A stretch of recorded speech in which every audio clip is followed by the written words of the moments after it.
चलिए आमंत्रित करते हैं हमारे आखिरी कहानीकार ब्रज नंदन जी को। ब्रज नंदन, जामवंत, जामवंत ब्रज नंदन।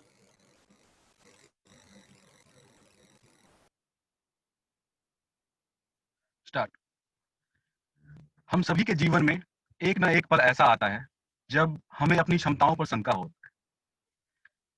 कुछ कुछ लोग तो अपनी क्षमता के बारे में जानते ही नहीं है। क्या आपने कभी हीरे को कोयले का जीवन जीते हुए देखा है? कॉन्टेस्ट चेयर, साथी पोस्ट मास्टर्स एवं अतिथिगण, हमारी आज की कहानी भी एक ऐसे ही हीरे के बारे में है। बहुत समय पहले की बात है। रामपुर के एक ऊंचे से पेड़ पर एक बाज परिवार ने अपना घोंसला बनाया था। उस बाज परिवार में शामिल थे बाज दंपति एवं उनके 4 अंडे। एक दिन बाज दंपति जब अपनी दैनिक उड़ान भरने के लिए बाहर निकले तो एक अंडा नीचे गिर गया। अंडा नीचे तो गिरा लेकिन टूटा नहीं, सुरक्षित रहा। वह अंडा पास में विचरती एक मुर्गी को दिखा। मुर्गी के अंदर का मातृत्व प्रेम जागा और वो उस अंडे को अपने अंडों के साथ लेकर आ गई और उसे सेने लगी। समय बीता, अंडों से चूजे निकले, चूजे बड़े हुए। बाज का बच्चा भी मुर्गी के बच्चों के साथ बड़ा हुआ। वह उनके साथ खाता, कूदता, फुदकता। एक दिन खेलते वक्त बाज के बच्चे को अपने आगे एक पक्षी की परछाई दिखाई दी। बाज के बच्चे ने सर उठाकर ऊपर देखा तो देखा कि एक बाज ऊपर उड़ रहा है। वह अपने मन में सोचता है, काश मैं भी एक बाज होता तो मैं भी आसमान में ऊंचा उड़ पाता। काश, क्या आपको लगता है कि उस बाज को काश बोलने की जरूरत थी? क्या आपको नहीं लगता कि उसको अपनी क्षमता का बोध नहीं था?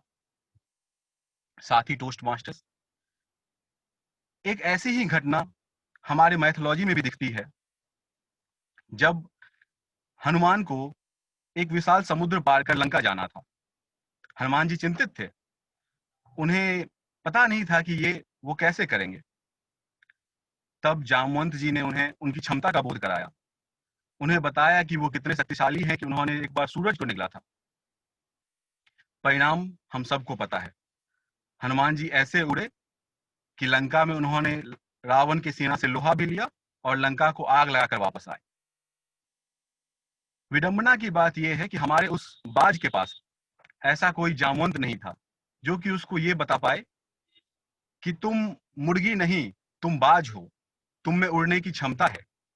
साथियों, गत सप्ताह हमारे मशहूर शायर राहत इंदौरी साहब की मृत्यु हो गई। उन्होंने एक शेर लिखा था कि ये कैंचियां हमें उड़ने से क्या खाक रोकेंगी, ये कैंचियां हमें उड़ने से क्या खाक रोकेंगी कि हम परों से नहीं हौसलों से उड़ा करते हैं।